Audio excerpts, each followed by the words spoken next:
Welcome to the business webinar From ReThinking to Realisation of a Circular Economy of Plastics. My name is Karen Smit from Rethink Plastic International, and I'm proud to be your host today. This webinar marks the grand finale of the Plastic Awareness Month 2021. And we are very proud to have run the 4th edition with partners from all over Southeast Asia. And therefore we would like to sincerely thank Philips, Royal Haskoning, BASF, Heineken, Friesland Campina, Vopak, De Heus, the International School of Ho Chi Minh City, DBAV, and the Consulate of the Kingdom of the Netherlands in Ho Chi Minh City for their continued support. Are you ready to go from rethinking to realization? Well, after this webinar, you will be. We are very excited to share with you the views of our expert speakers on how the world is moving from rethinking to realization of a circular economy of plastic. So what is the current status of plastic pollution in Southeast Asia? And which solutions are out there? You will learn all about it in a few moments. Next, frontrunners in this realization will share with you their path and the challenges they are facing. Please make sure to use the chat box for your questions and suggestions. Ready? Well, let's start with the opening remarks from Mr. Daniel Stork, Consul General of the Kingdom of the Netherlands in Ho Chi Minh City, and Dr. Huang, Head of the Institute of Circular Economy Development in Vietnam. I would like to welcome Ms. Zhang. Hello. Good afternoon, ladies and gentlemen. My name is Zhang. I'm the Senior Trade Advisor of the Netherlands Consulate General in Ho Chi Minh City. And today it is my pleasure to introduce the new Consul General, Mr. Daniel Stork. He got to know to the Rethink Plastic International when he posted in Ho Chi Minh City a couple of months ago. And he is very impressed by the effort and achievement the Rethink Plastic International put into raising awareness on the plastic waste challenges here. So via the clip, he will share his thoughts, observation and experiences over the journey towards the circularity and sustainability. Let's have a look at his clip. Thank you.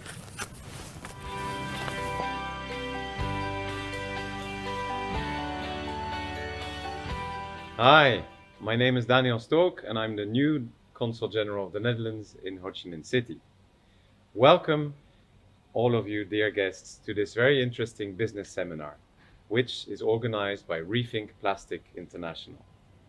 Rethink Plastic International, I have gotten to learn here as I've arrived in Vietnam, is an organization which was started grassroots by the community and has been led by a very special group of ladies who are now all over the world, also in Vietnam, but also all over the world.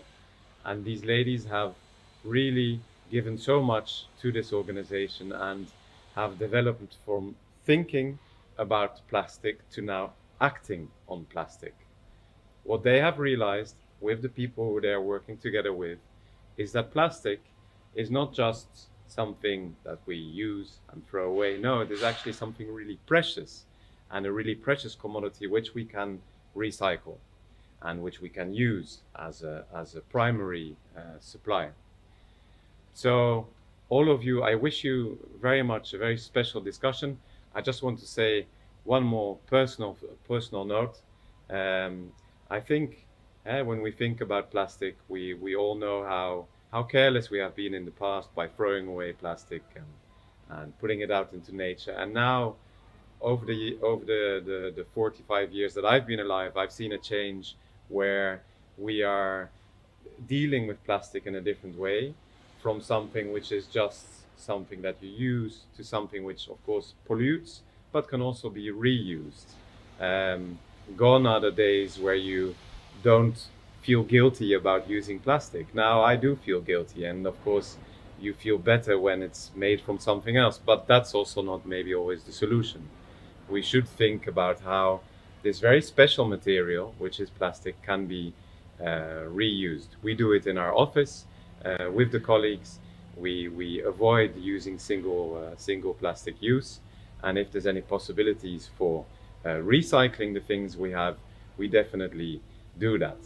And with all of you together, in whatever way you do it, at home, in the office, in the street, in the park, in the sea, think about this and think about how, in educating your children and in working together, you can create a new mindset. Change is not always easy, and it's sometimes difficult to leave habits, change your habits, and to leave old habits behind. But it's for a very good reason. And once you've done it, you look back and you think, wow, we actually made that change. So let's do it together.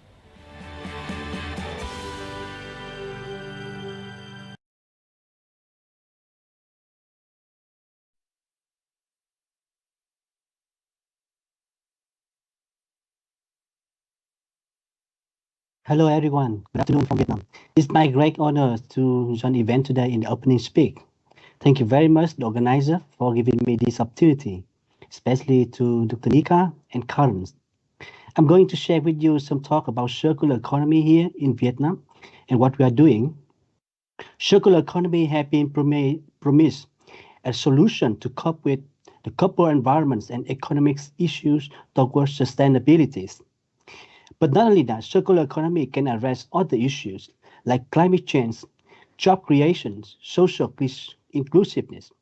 For example, in the recent COP26, the Ellen MacArthur Foundation had announced the current efforts toward net zero 2050 on energy sector can only afford 55% on the reductions, and the rest 45% can be achieved through circular economy.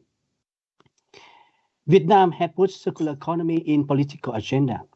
The law of environmental protection has defined circular economy as well as the roadmap for implementation of the circular economy from next year. The Ministry of Investment and Planning is working on developing the national circular economy plans. Some other policies like green growth, energy, renewable energy, ecological industries, production, consumptions, etc., has considered circular economy as a key principle towards the implementation.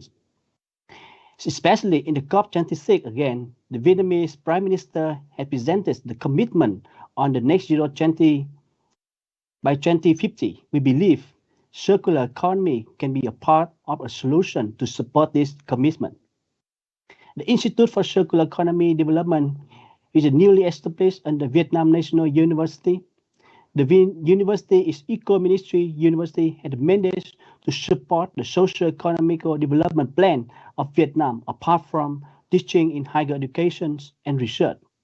ICD aims to become a leading institute for circular economy in Vietnam and the Global South in providing knowledge, solution about technology, innovation, policy recommendation on circular economy, and we're creating a link platform between government, industry, university, and other relevant stakeholders for circular economy and for the common goal of sustainable development. ICD work based on interdisciplinary approach with multi-stakeholder engagement. Our output include policy briefs, scientific papers, and we add practical solution, for example, circular economy business model across various scales, from farmer, industries, factory, provincial, national scales. We are working together with different stakeholders, including packaging recycling organization, other companies, local province like Ninh Thuận, Bà Rịa Vũng Tàu province. We work together with Ministry of Natural Resource Environment, Ministry of Agriculture, Rural Development, Ministry of Investment Planning, and others to support the development of policies and also regulation. I myself have been a long-term collaborating with colleagues from the Netherlands since I finished my master course in the Netherlands 15 years ago in Enschede, the Netherlands. The Netherlands has been pioneering in many sectors, especially in waters, agriculture, also circular economy. Here in Vietnam, the Dutch embassy also support the development of circular economy business opportunities in 2018, and the report saw a lot of opportunities in developing circular economy in Vietnam. Today, I'm very glad to join the event and especially to listen to the great talk from different inspired speakers. I wish the Rethink Plastic International Business Webinar will be successful, and we wish you all in good health and happiness. Thank you very much.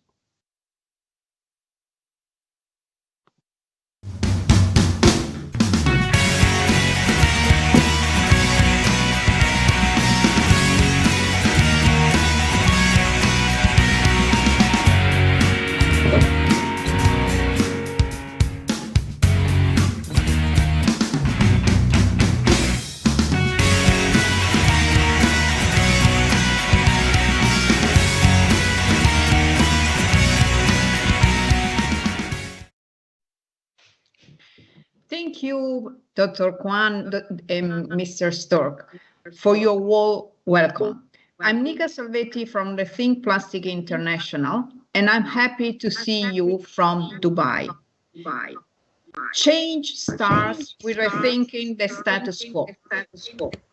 I would like to present you Ms. Dr. Evelyn Kabuada of Green Tech Transfer, who will share with you the insight of plastic pollution in Southeast Asia, also as a consequence of the pandemic. Dr. Taboada is currently a senior expert of the EU-Asian Dialogue on Green Technology and Innovation, mapping initiative funded by the EU, which focuses on green technology for plastic waste management, sustainable manufacturing, and COVID-19 related research. She's also a professor and former dean of the School of Engineering, University of San Carlos, Cebu City, Philippines. Her research works include bioprocess engineering, studies on sustainable food, health, water, waste, energy nexus, and the relevance of intellectual property to society. I'm very grateful to welcome Dr. Evelyn on board. Thank you.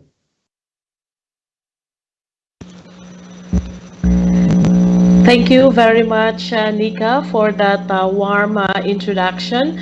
Today, first of all, I would like to thank the organizers of the Plastic Awareness Month of 2021 for inviting me to this business event, which is a very good and timely event for today.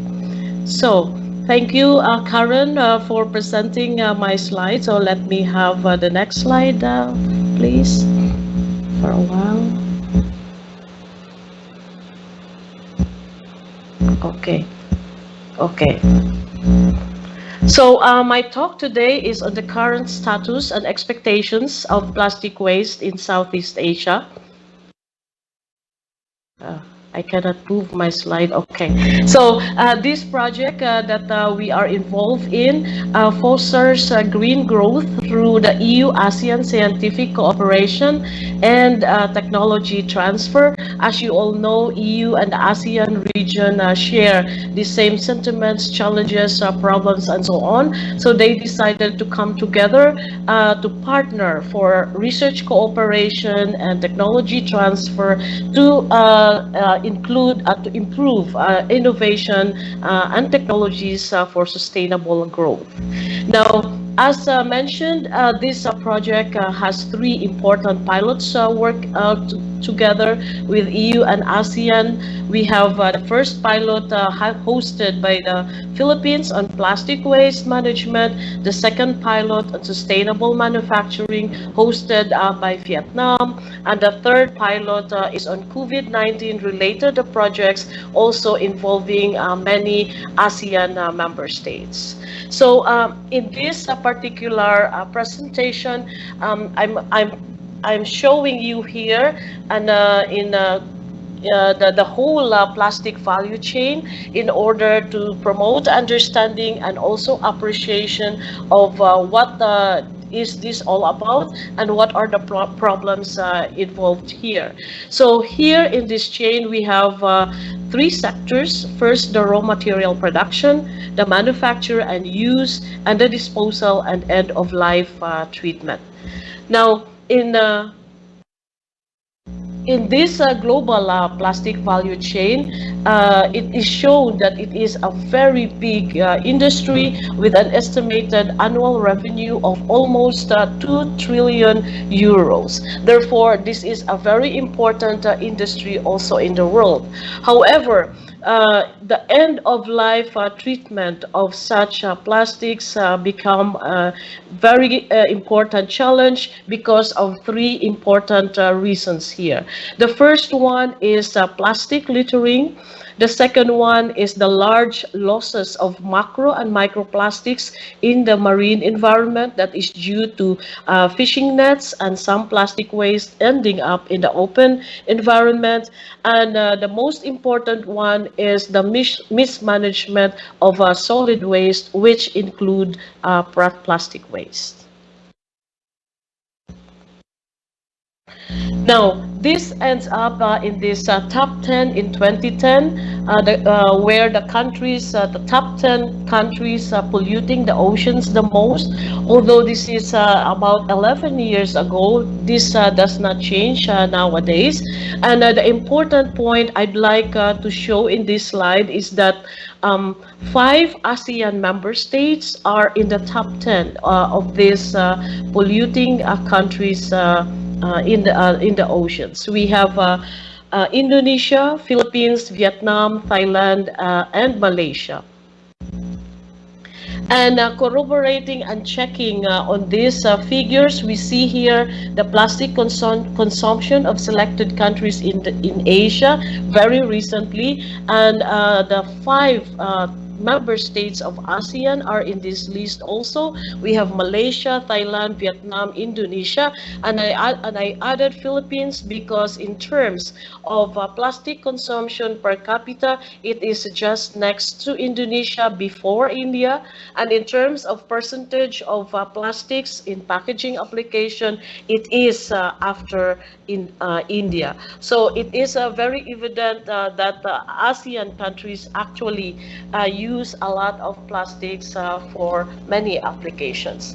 As an example and as a showcase, I show you here the plastic value chain in the Philippines, which is more or less actually true in all other ASEAN countries. And we see here that out of so many plastics used, 760,000 tons a year are leaked into the open environment, and almost equally 706,000 tons per year also end up in the landfill and open dump sites. This is such a lot of plastics. And looking at the dominant types of plastics, we see that polypropylene, polyethylene, PVC, and polystyrene are the most dominant ones. So this gives us a lot of hints on how actually to manage plastic waste according to the dominant plastic types. However, as you can see at the bottom of this figure, there is a whopping large amount of other plastics that are used. And these other plastics actually contribute a lot of havoc to the problem of plastic waste management. In the next slide, I see here and I show here the summary of the plastic value chain in the country, and a whopping 1.5 million tons a year are actually ending up in the open environment and or disposed in landfills and open dump sites. This consists 68% of the amount of plastics that are consumed. And as you can see also, only 9% are recycled and only 2% are recovered as refuse-derived fuel. And then going into the studies of the plastic waste, we see that 63% of these plastics are branded waste, which actually can be traced back to the different companies that are using such plastics for many of their consumer goods. And the other 37% are the unbranded plastic waste, which can be traced to local consumer industries and the wet markets, which uses this type of plastics. Most of them are single-use plastic. But the most dramatic impact of COVID-19 pandemic is actually contributing a lot to the global plastic waste footprint.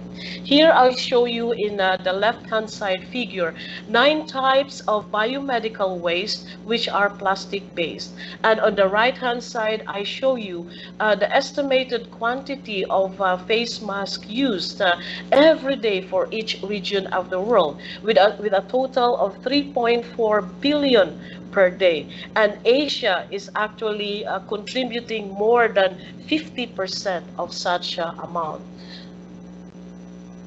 And so therefore, there is a need to see how we can contribute to managing this plastic waste. So we look at the different types of technologies that a country like the Philippines may need, and we have here at the center reverse vending machines which could actually promote the recycling of plastics like the plastic bottles with incentives to the consumers who do it.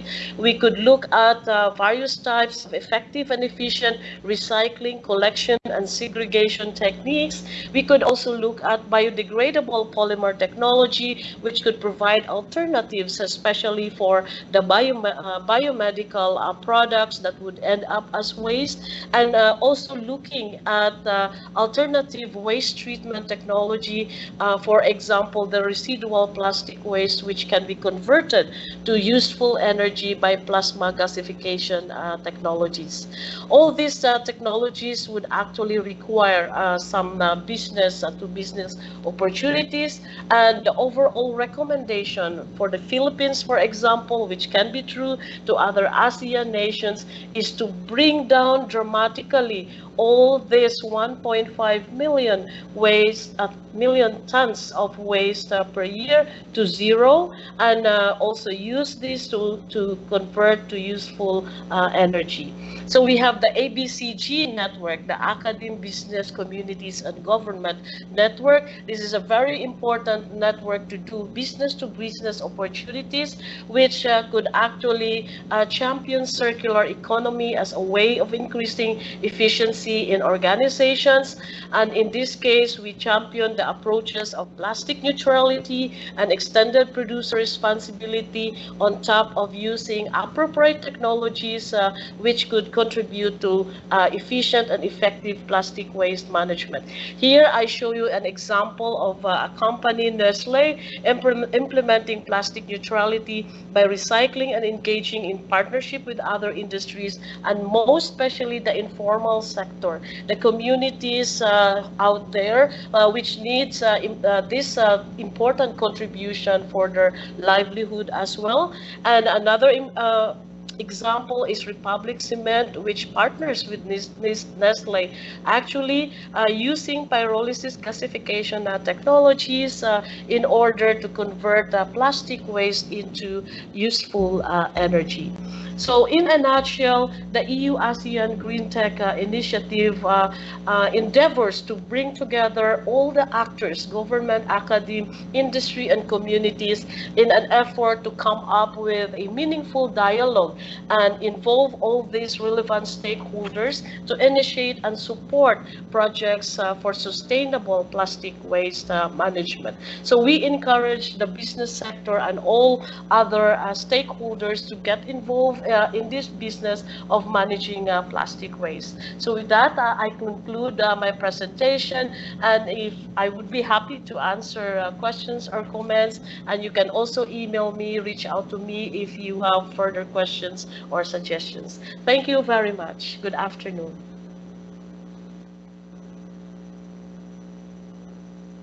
Thank you so much, Ms. Evelyn Saboda, for your interesting speech and sharing about the plastic value chain, about the situation and your recommendation in the Philippines. Very interesting. And I'm also now very pleased to take you from this rethinking space, rethinking about plastic, to realization.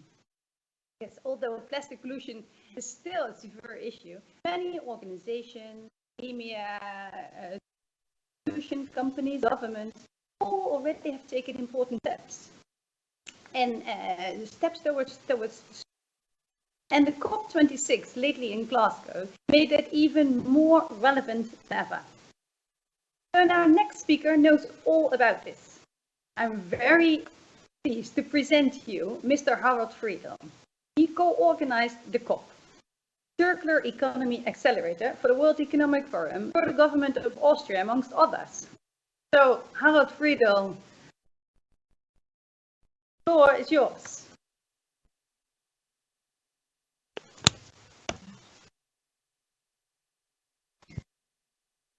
A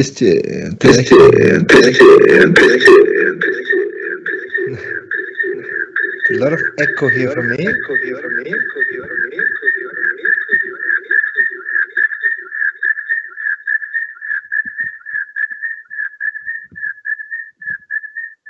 Okay, fantastic. I hope you all hear me. Rafi, give me a thumbs up if everything is okay.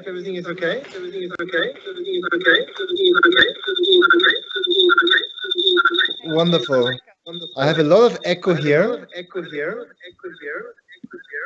but I hope it's okay. So I'm going to just start to speak. Perfect. Congratulations to the organizers for this event today. It's fantastic to see this action. And I just want, because it's morning here in Europe, and good afternoon and good evening, depending wherever you are, maybe I would like to ask all of you for a second to get up of our chairs and just jump for a bit to loosen up. If you could do this, because I realize we all need to connect a little bit when we are standing online. I can ask you, please stand up and loosen yourself for a second. So we are coming very fit into the seminar. Thank you very much. Thank you for this fantastic introduction, speakers. And I love Southeast Asia. I just want to say this very clearly from the beginning. And that's why I know some of the organizers, because I lived in Thailand and Myanmar for 5 years.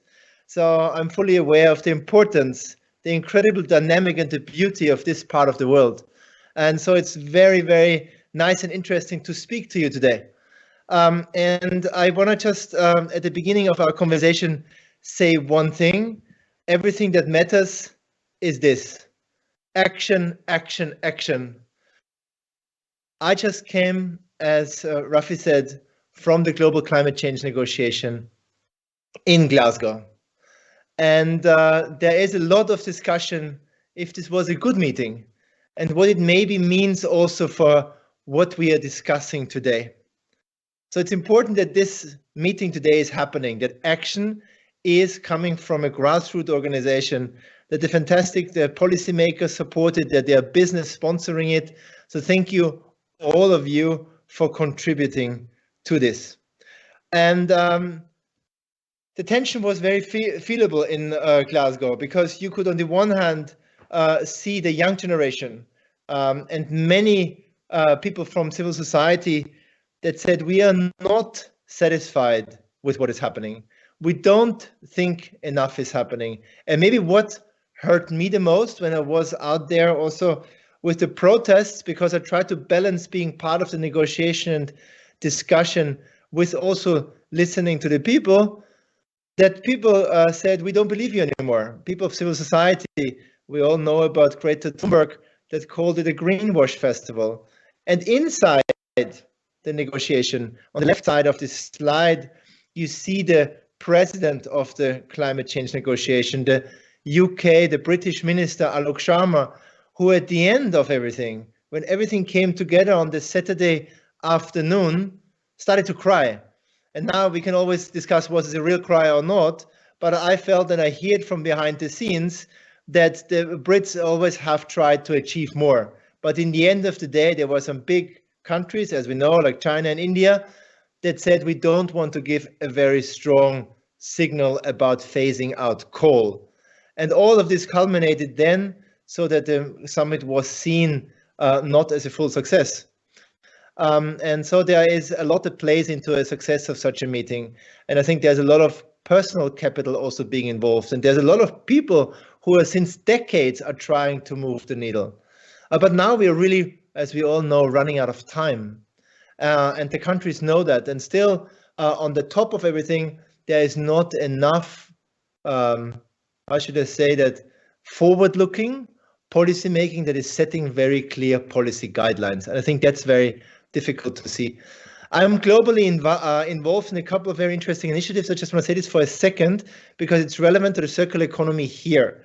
I was the CEO of a circular economy. We worked with many countries.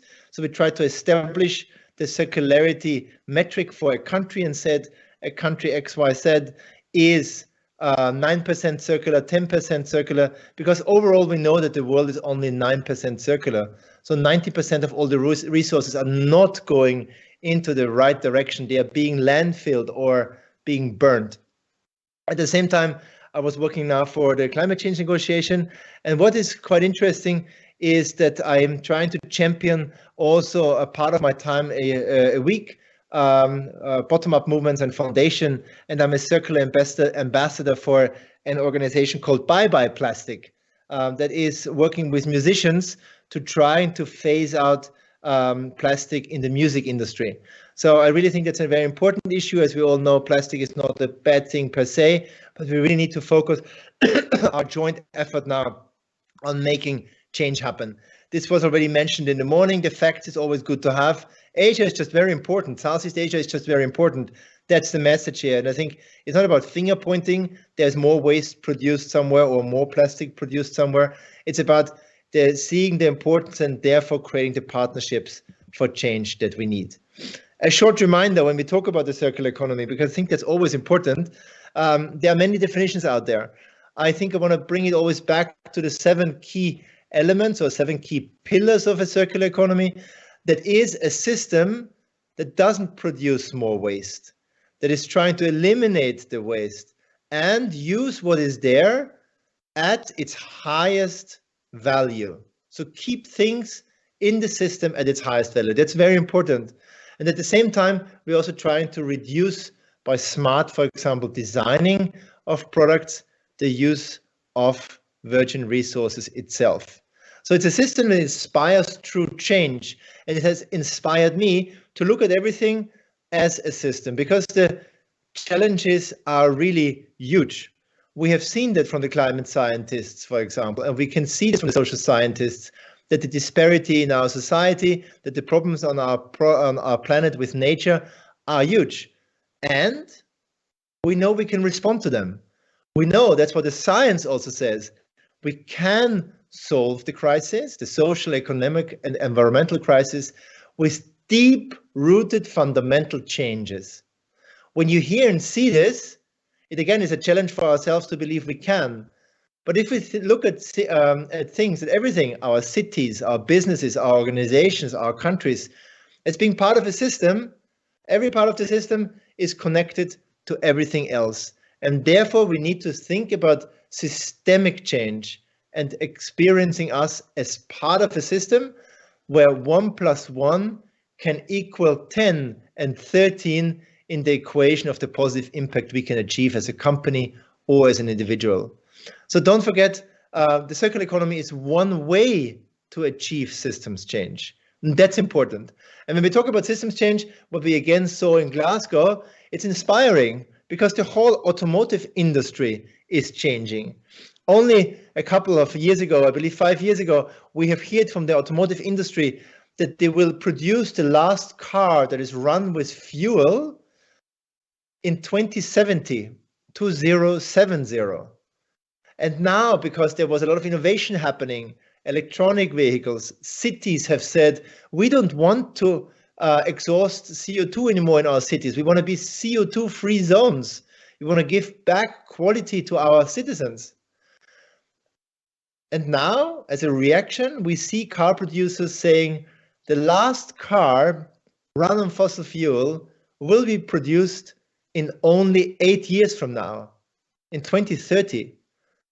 So when all parts of the system come together, I believe real change can happen much faster than we ever thought. And that's inspiring me for daily action. And I found this in an amazing report by my friends and by the consulting company called Systemic that works a lot on oceans, on plastic, has really helped to redefine also how we speak about the circular economy and provides a lot of facts. I really like the systemic view throughout the value chain. What can we do? By 2040, we have to get rid of a lot of the plastic. That's clear. and we have to keep recycling what is there. And so when we start with one, the reduction of it all, 1/3 can still be eliminated of the waste by reducing, using less of that very valuable material. Substitution, using something else like paper, is another one that can eliminate about 17 to 18% of the issue that we have with plastic waste. Designing things, always super important, the classic circular economy approach. Designing can get us to recycling rates to over 50%, so that the plastic of a high value can actually be recycled. We need to definitely scale collaboration, and we need to scale that up dramatically so we can get to about 90% collection rates. Mechanical recycling that we often discuss is a huge topic where we'll need to get globally to a capacity of 86, nearly 100 million metric tons, as well as the plastic to plastic conversion has to be incentivized and has to come to a capacity of 15 million metric tons. And what I like is that we still need to acknowledge that a part of the plastic, maybe about 20%, even though we take all the measures, will be disposed. And therefore, we have to be also ready to create the infrastructure for this. And one thing also for people and countries in Europe has to become clear. We have to stop exporting and especially reducing the waste exports. That has to be a focus to export waste into countries where there's a lot of leakage. So where there's a lot of waste ending up in landfills and in the groundwater, it's just not acceptable anymore. So it's not only about the oceans, or it's not only about us using the plastic bag differently in the supermarket. All of the actions are necessary. And I want to come to an end because I've only been allotted, I think, 10 minutes, and I have 1.5 minutes left. The principle of the circular economy is always to eliminate, innovate, and circulate. That's what's the basis of a very strong plan I really like. I really like the European Plastic Pact, the different plastic pacts that have come up now in Europe, and you see a couple of maps online. They have spun up in many countries where it's clear that everybody has to act fast. Governments have to absolutely give the right policy incentives now. The right policy incentives to reuse material, to reduce packaging, to increase recycling. And on the other hand, us, the citizens that put the governments in place, have to act. We have to act and increase an improved understanding of what we can do to effect change. And we have to definitely educate ourselves. And there's enough information out there to make the change happen fast. The recycling, or maybe the circular sector, has to pick up speed as well. We need to have increased capacity for recycling. I think we have to make sure that no leakage are happening, and the right infrastructure have to be in place. And businesses, coming back to COP26, you see a lot of the businesses committing. I think that the biggest task at the moment is to keep them also accountable for what they are committing to. They have to definitely design out packages of plastic where it's necessary, reuse and refill systems, and reuse and refill business models have to be incentivized. And it's really, really important to take these comprehensive measures. And what I love is that things have to come together. So I want to congratulate at the end of this talk again our colleagues that are bringing back such an initiative. It doesn't work without stakeholder consultation or coordination. And that's when I was looking a little bit, because I'm not a plastic expert, I'm a circular economy expert, but I looked into the ecosystem, what is happening globally in plastic.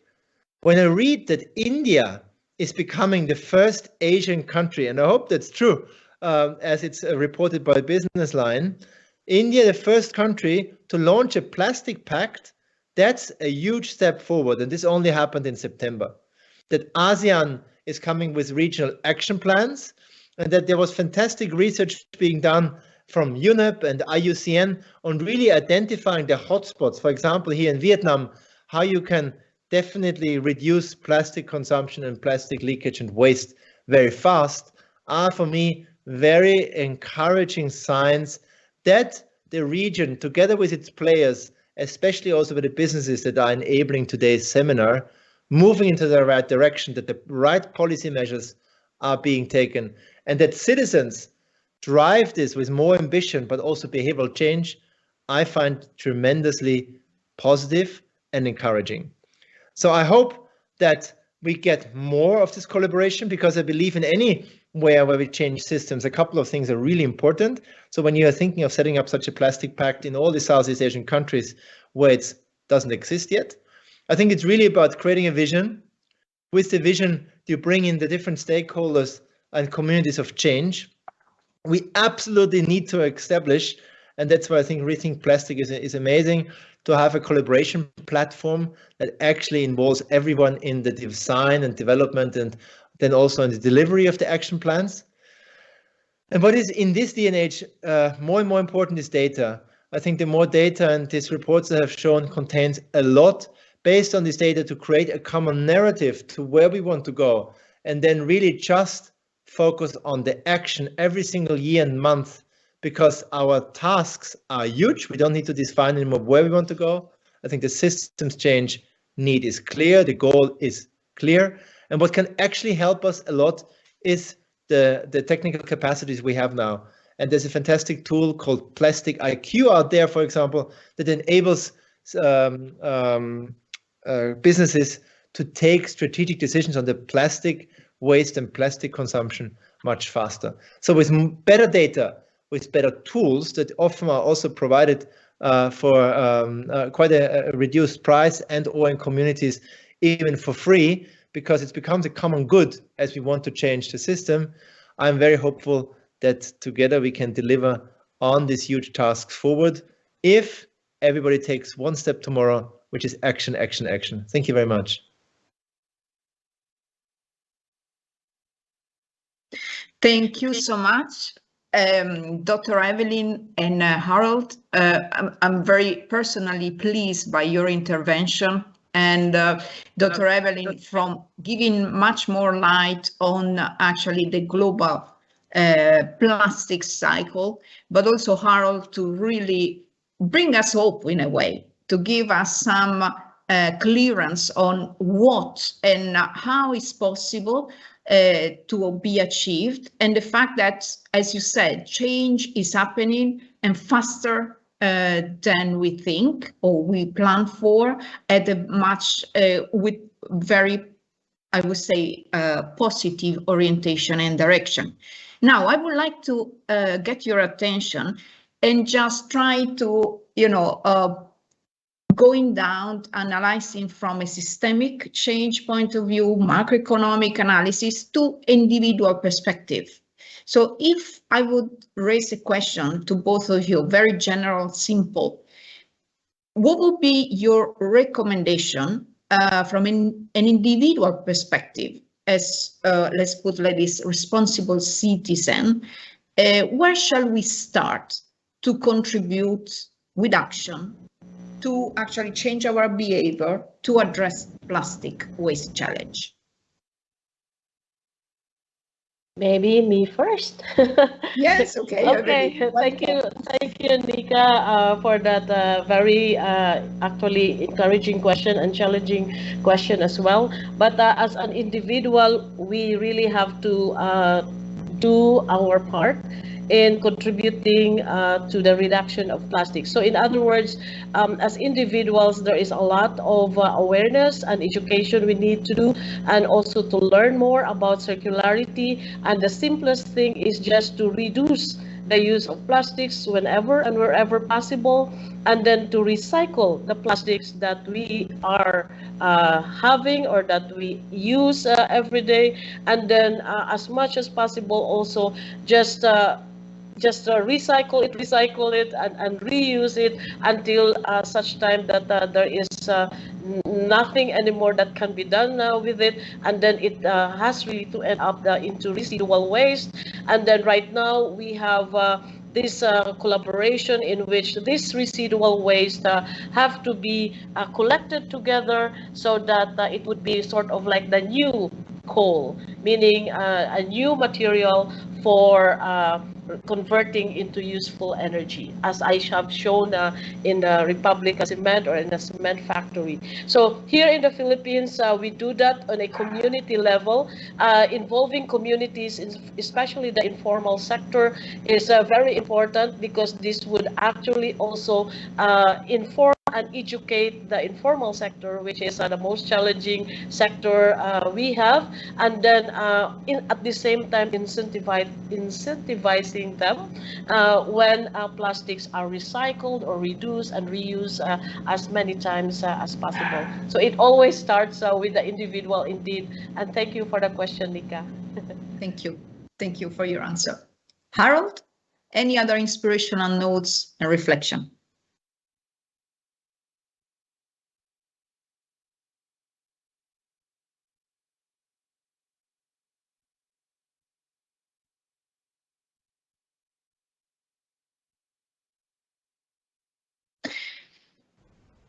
Okay, I will leave then the floor to actually Rafi for next part of our conference. Thank you for being with us.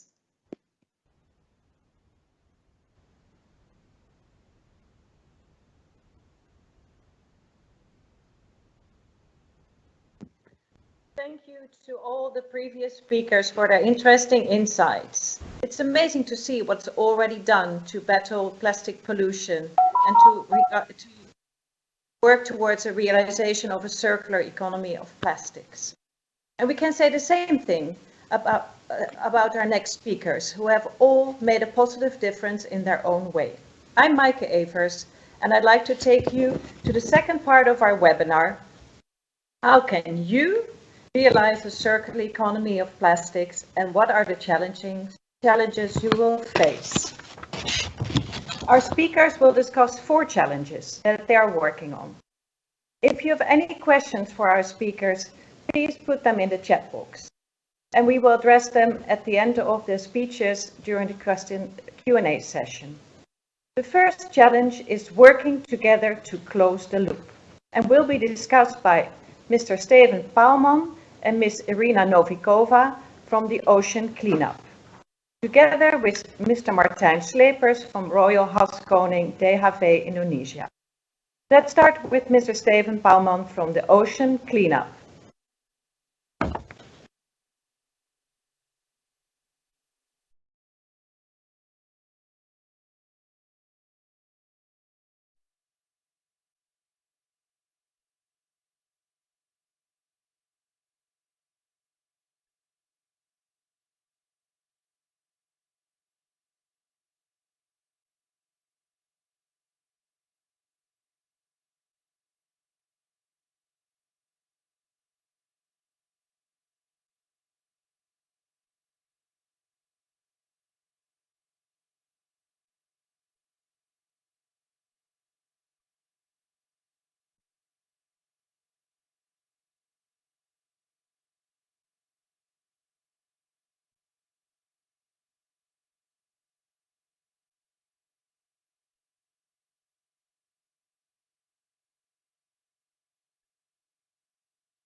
Yes. All right. So it's my turn already. Nice to hear and to see. Well, yeah, great to be here. Such an honor.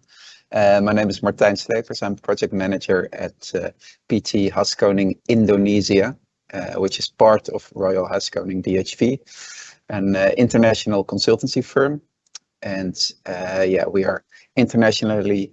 We have our roots in the Netherlands, and via this global network that we have access to a lot of resources and knowledge, and that enables us to provide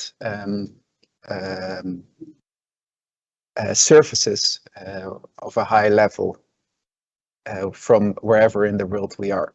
So we're both global, international, But also we have a strong local presence, very strong as well in Southeast Asia.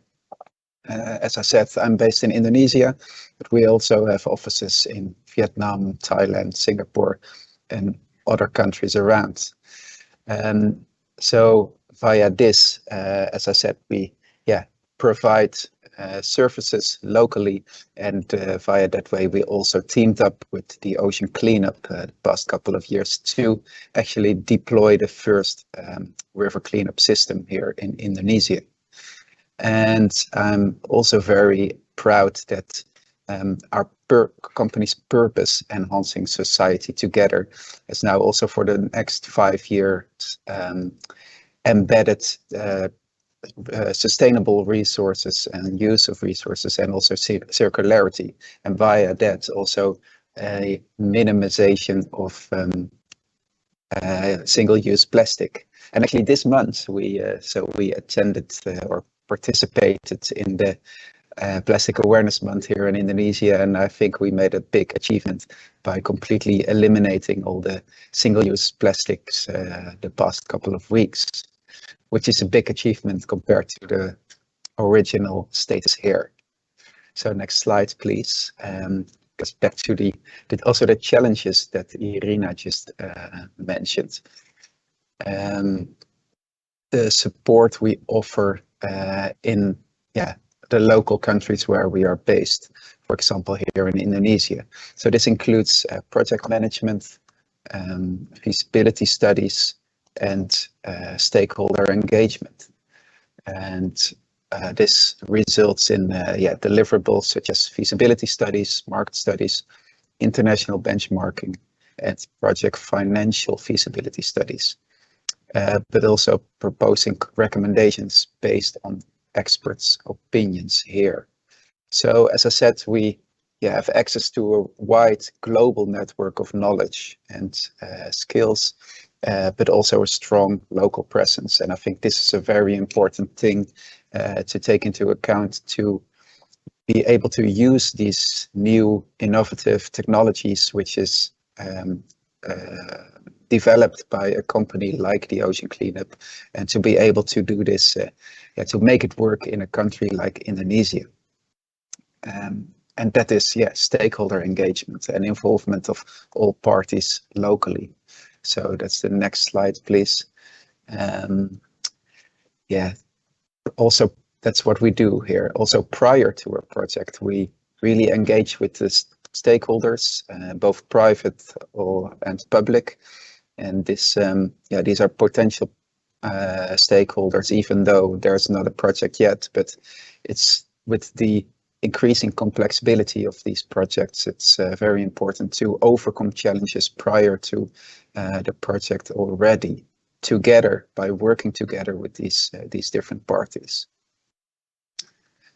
So one more slide to make it a bit more practical. A few examples of what we did in the ocean cleanup or river cleanup project that we did here the past couple of years.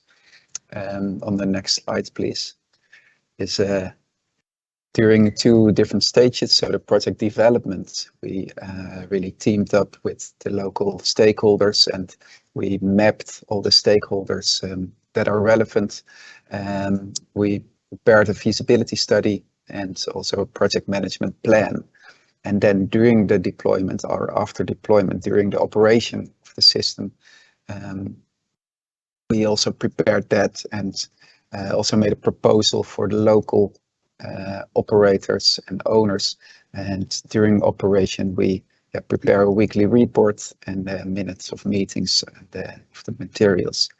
So strong presence locally, involve the stakeholders locally, and that's I think key to make a project work. And if you do that, also the local stakeholders here, the governmental parties, but also local communities, they are really keen on projects like this. And as long as you involve them during also decision making and planning, they can be really a strong asset and a strong contribution instead of what sometimes people think in the West, that it's hard to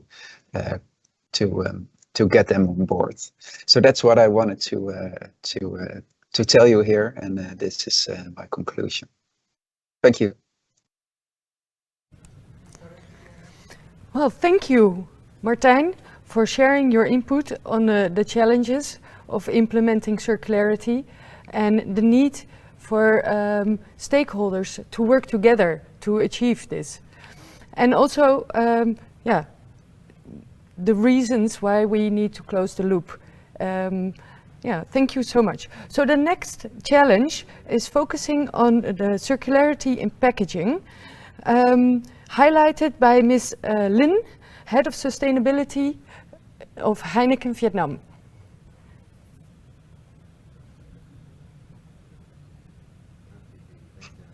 Hello.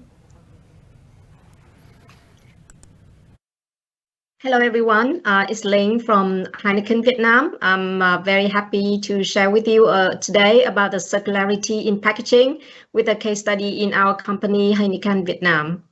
And thanks Rethink Plastic, the organization, and Karen for inviting us in today.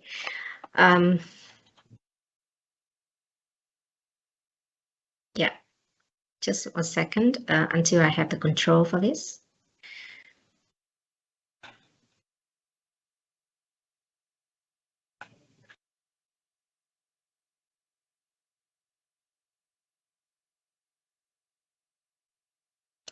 In this presentation, I will introduce a little bit first about Heineken Vietnam, because maybe many people here joining know about the Heineken brand, but maybe don't know much information about our company.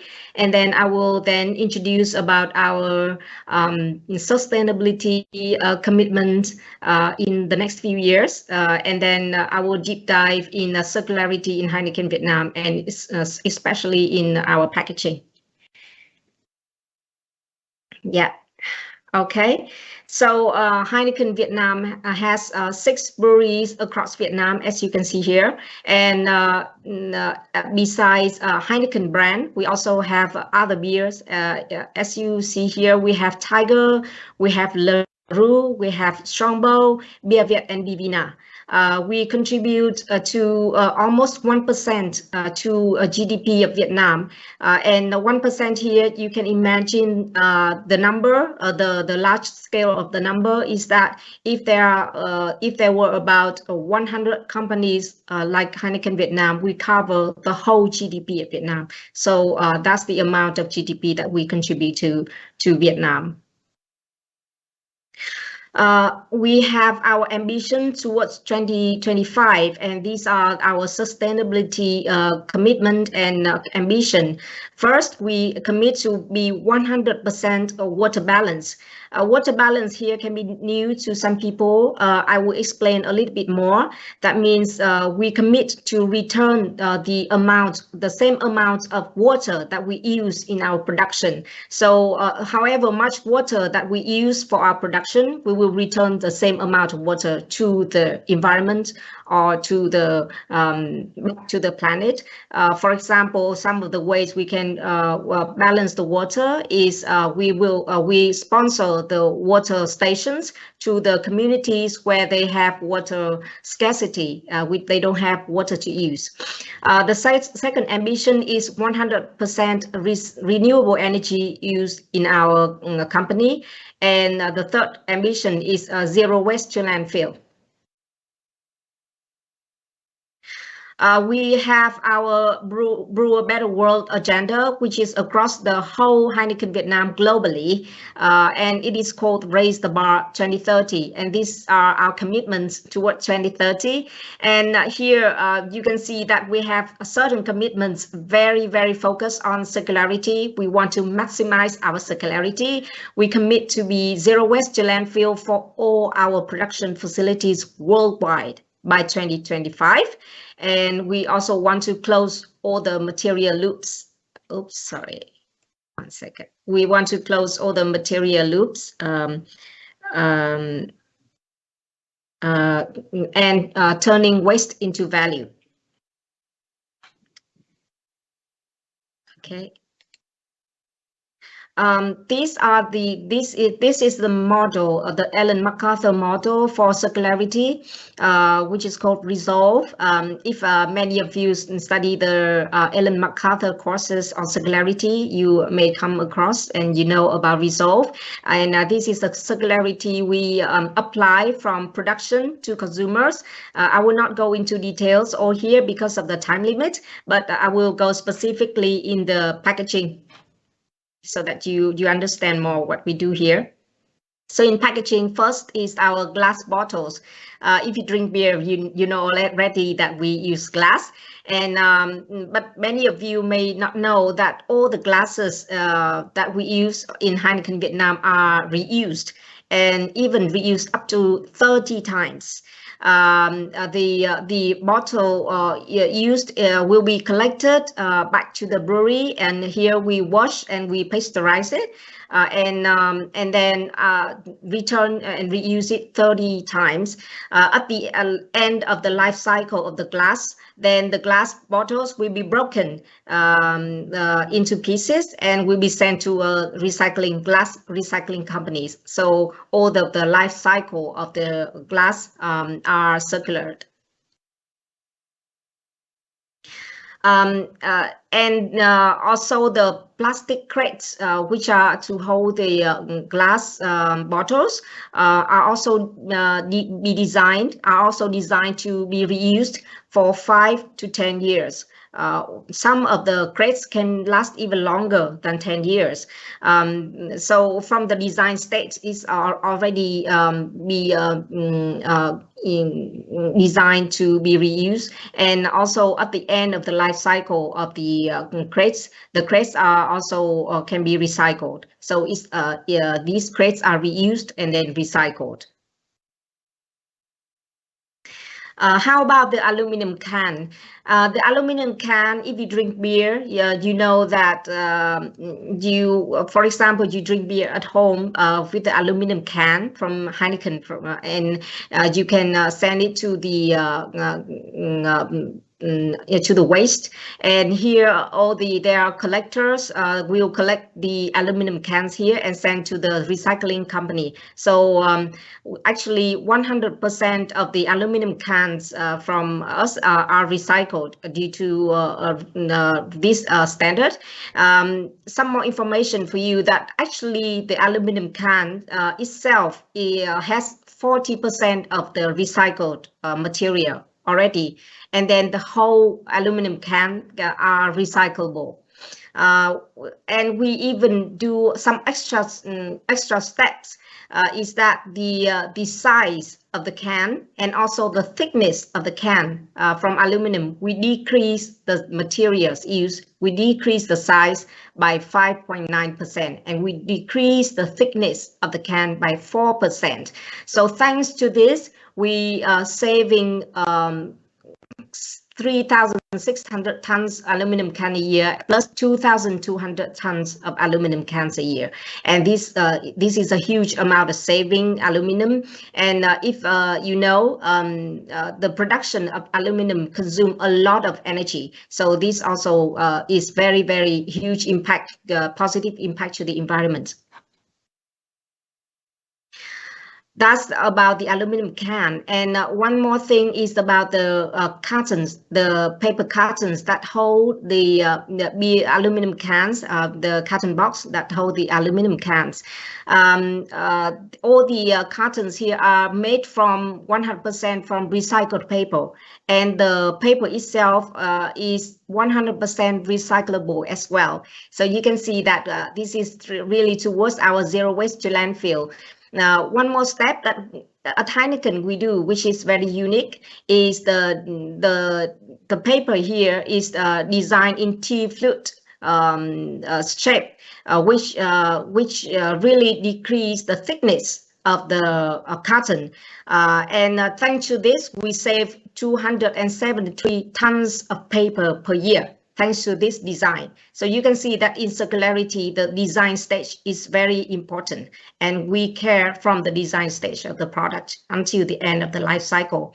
And also thanks to this design T-flute shape, we can optimize the transportation because it can be flat and is more neat, so it increased the number of the paper carton stored in the truck. So it increased 70% of the cartons per truck.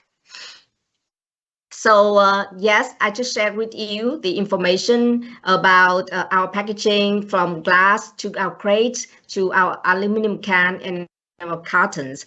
These are the circularity that we applied here in Heineken Vietnam for packaging. I wish to have another chance to share with you about our circularity in other production, in our offices, and in our other processes in Heineken Vietnam as well.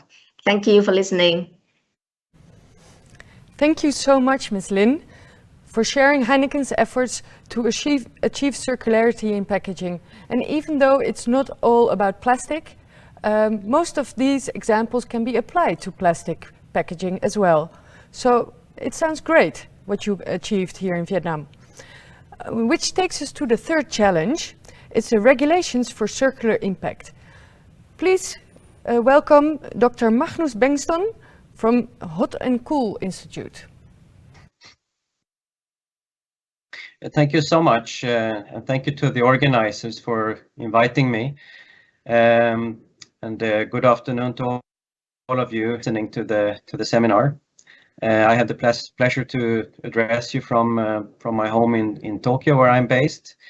I'm working also for this organization that Karen mentioned, the Hot or Cool Institute, which is based in Berlin. But I also work as an independent consultant in Southeast Asia on circular economy, mainly with policies, governments and international organizations. So I will, over the next few minutes, take a high-level systems perspective on these materials we are talking about, the plastics, and talk about how governments are starting to address these issues that are related with plastics. I should say from the beginning that the transformation we are looking at here for plastics is very major. It's not just a matter of making little tweaks here and there in the system, but it's actually a major overhaul that will be needed in the coming decades to overcome many of these challenges that are associated with plastics. Next slide, please. Or do you want me to share from my side?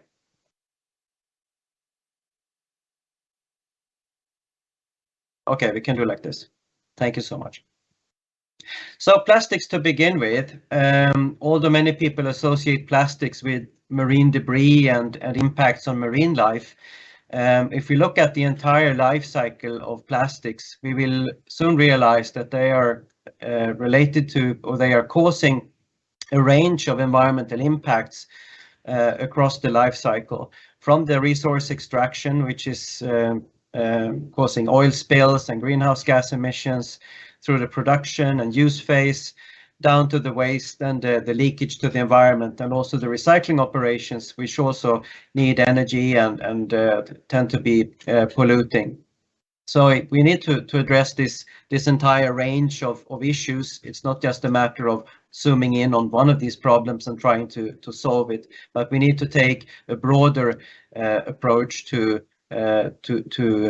deal with these challenges. We move to the next slide, please.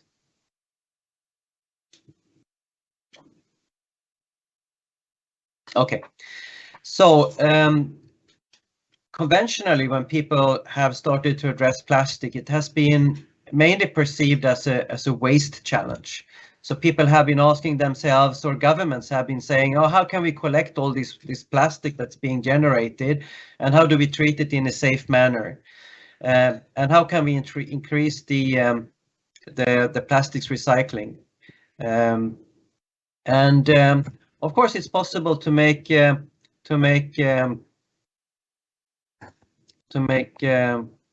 okay, it's moving. Thank you so much.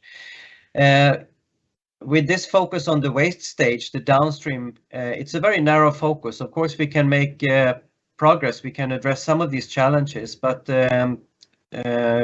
thinking of the picture I just showed you, the entire range of issues that we need to address related with plastic, we are not going to get very far just by addressing this at the waste stage. What we need to do instead is to expand this scope and work across the circular economy of plastic, asking questions about how to get rid of the use of plastic in the first place for non-essential and problematic uses, how to shift to refill and reuse options, how to replace plastic with other materials where that is beneficial, how to produce plastics from sustainable feedstocks, and a range of other questions that we need to ask in order to shift to something that's closer to a circular economy.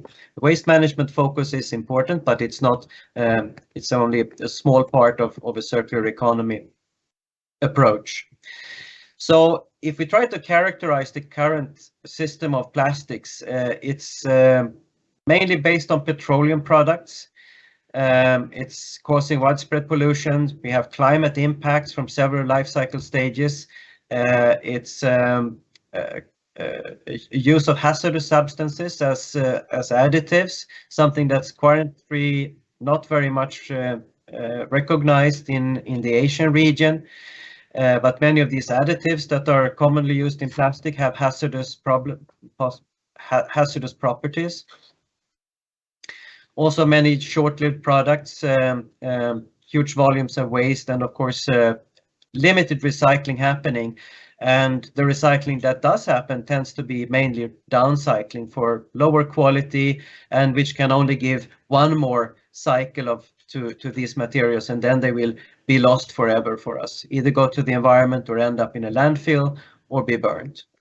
So the longer term vision here that we can paint is of a more circular, sustainable circular system, where most of these materials are bio-based instead of being petroleum-based, where the whole system is fueled by renewable energies that are not non-toxic, climate neutral, where the design focuses on making products for long use and for reuse and intended for recycling, designed specifically to be easily recyclable, and where recycling is mainly closed loop, where the value is maintained, and where some plastics can also be safely composted and go back to the natural systems in that way.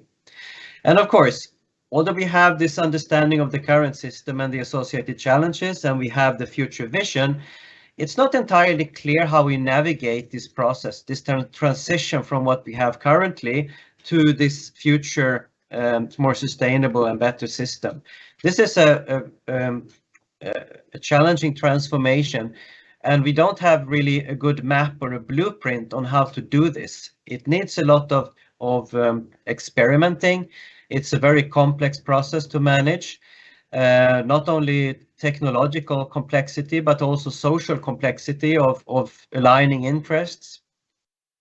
And so we need to be prepared for doing a lot of experiments, to do piloting, to be prepared for failures and setbacks, to learn lessons along the way, and to live with temporary solutions that are improvements on the current situation, but not ultimately sustainable, but that can serve as stepping stones. And when doing that, we need to avoid ending up with being locked into unsustainable solutions, that we do a lot of downcycling and we think that we are doing something good, or that we are building up capacity for incineration, which I don't think is the way forward.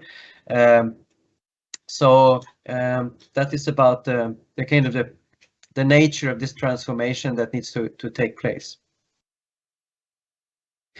Then if we look at what's currently happening in governments, and this draws from a study I had, I was leading a few years on plastics in ASEAN. Currently, governments tend to be pretty much focused on the downstream side, as I talked about before, approaching waste plastics mainly as a waste problem.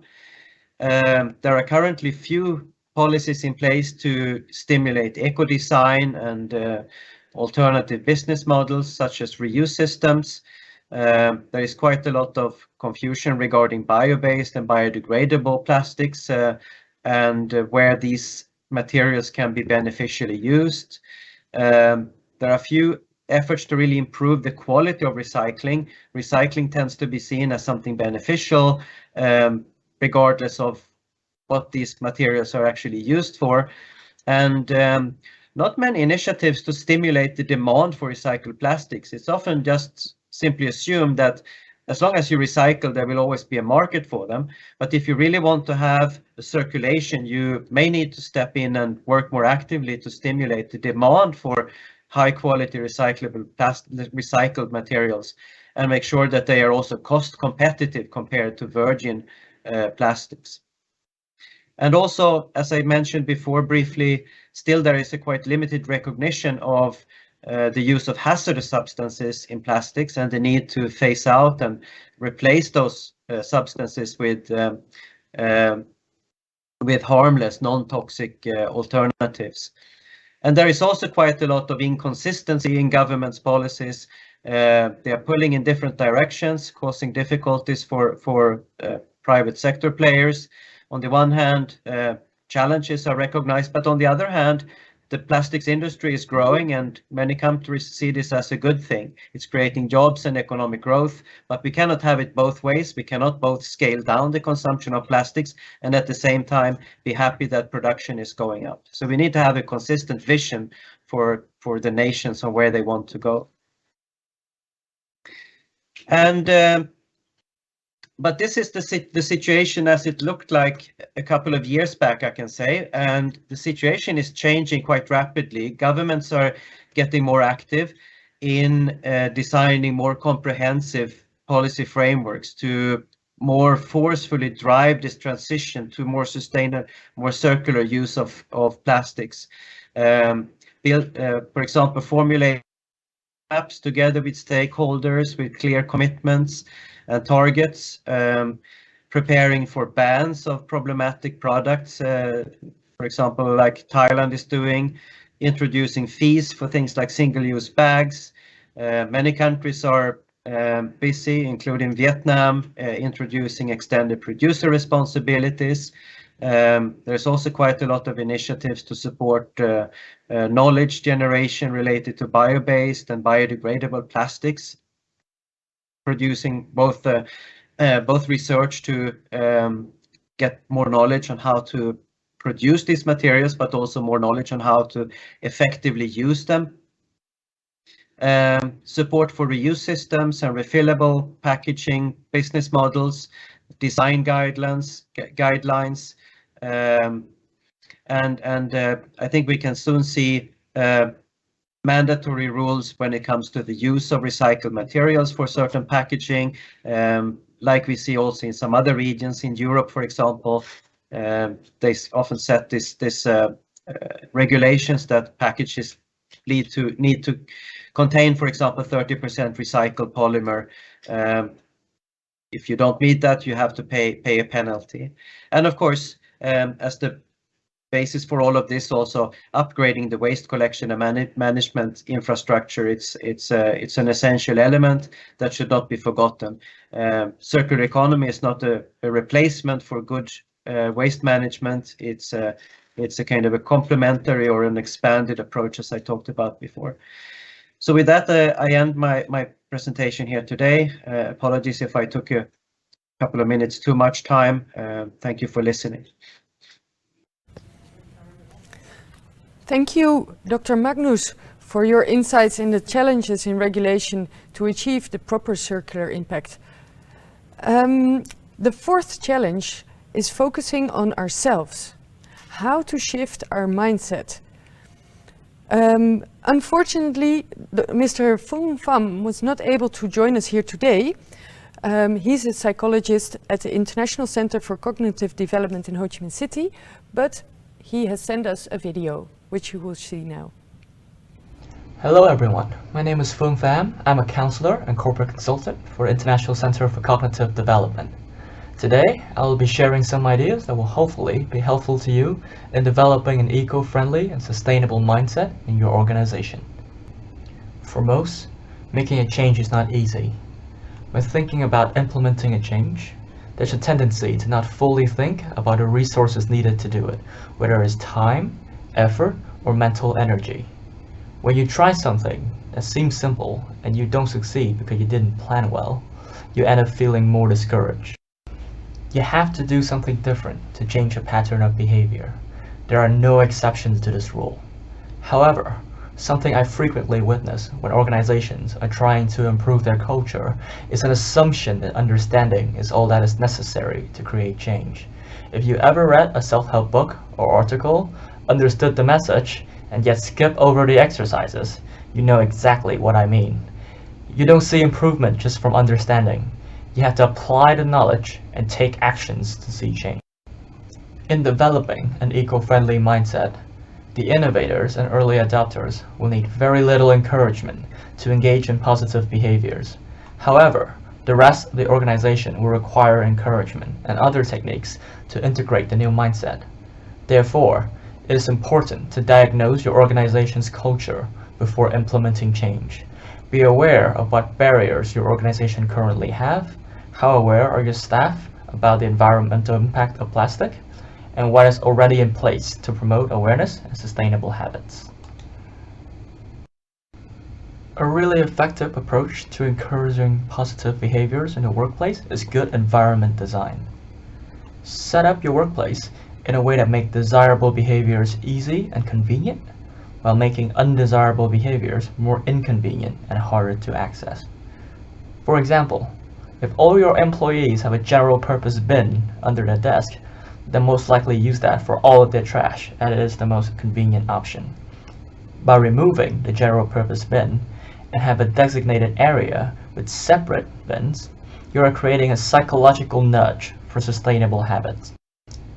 Furthermore, if you put this area in a location that is highly visible, you create another psychological nudge for employees to mindfully sort their trash because they are aware that others might be watching. These changes are small, non-intrusive, and most importantly, doesn't make your employees feel like they're being pressured to do something. Autonomy is better than compliance. I'll explore this idea further later on. I encourage you to think of how this concept of environment design can be applied within your workplace.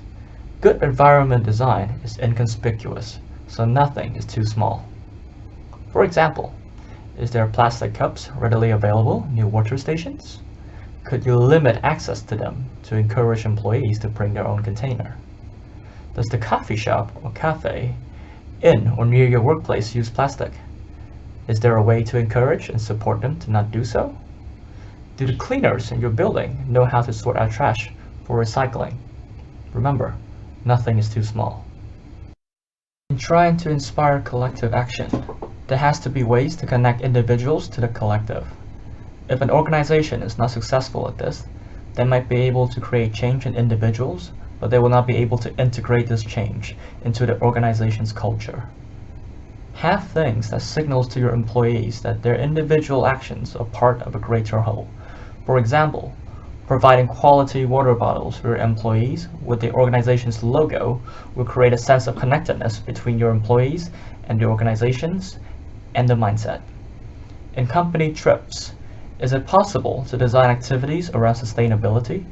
For example, while going to the beach, all staff members can spend 30 minutes to an hour in teams collecting trash, and there will be a prize for teams that can collect the most. Engaging in activities together will create positive associations to a sustainability mindset, and more importantly, strengthen the bonds between your employees. When tackling issues of global significance, it can be very difficult for people to see how their actions can have any meaningful impact, lowering their motivation to engage in sustainable habits. Have ways to provide feedback to your employees about the impact that they are making. have regular metrics on how much plastic waste the organization have reduced and recycled through employees' actions, plant trees around the office, encourage employees to take care of them, or have internal competitions between departments to see who can reduce the most plastic waste. All of the activities help maintain your organization awareness and involvement long term and create incentives for engaging in sustainable habits. The key in changing mindset is awareness and consistent action. Education is important, but awareness is only part of the solution. Long-term reinforcement and engagement is key. When trying to encourage a change in the mindsets of your organization, it's helpful to remind ourselves that meaningful changes take time. On average, it takes anywhere from 3 to 6 months for an individual to create a new habit. Although there has not been any research around the duration of implementing change in an organization, I suspect that it will take more time.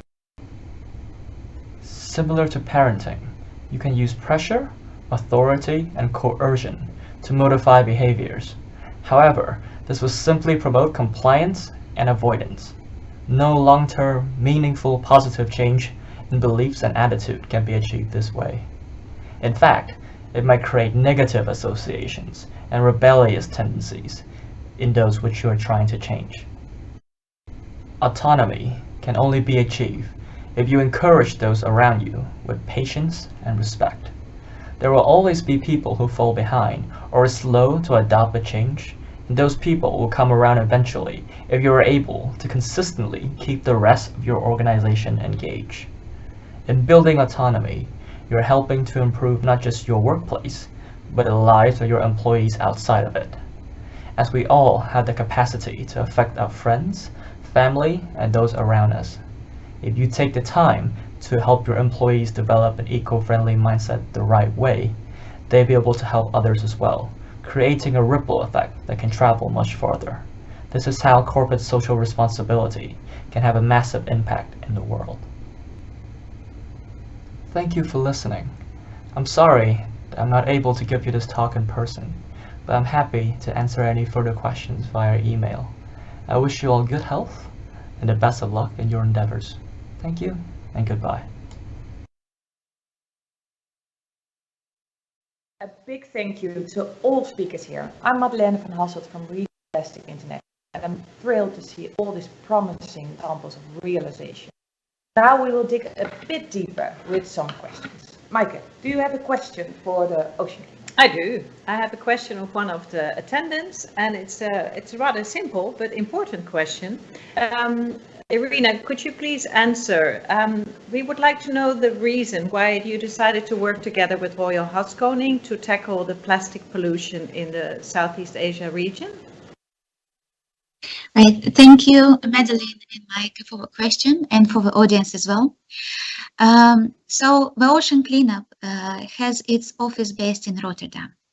And a lot of our projects actually take place globally in the world. And for that reason, we really felt the need to have a better local context in order to build impactful projects. Royal Haskoning is a project manager, of course, who understands very well what are the stakeholders which needs to be engaged in order to get the permits in place, in order to get the right support from the local governments, as well as how to make the implementation smooth. And this is where we really saw a good fit for our organization and with Royal Haskoning. Thank you. Thank you so much. Then the next question is for Heineken, Ms. Lin. There's plastic use elsewhere, maybe in the packaging or in the Heineken. For example, people are talking about the six-pack ring. How are you dealing with these kind of plastics? Yeah, thank you for the question. Actually, in Heineken's production and the path to circularity, plastic is one small, very small part of it, because as you can see, our products are majority of other materials. But for the example that you give, the packaging like plastic ring, we don't use that anymore. We use the recycled paper plastic packaging, as I shared already. And for the 6-pack, we don't use the plastic ring. It's made from recycled paper. Actually, looking at your also research work, you have put a lot of emphasis on sustainable consumption and production from both an individual behavioral perspective and a systemic approach. Can you briefly elaborate more on that to also inspire our audience on the way to go forward? Thank you.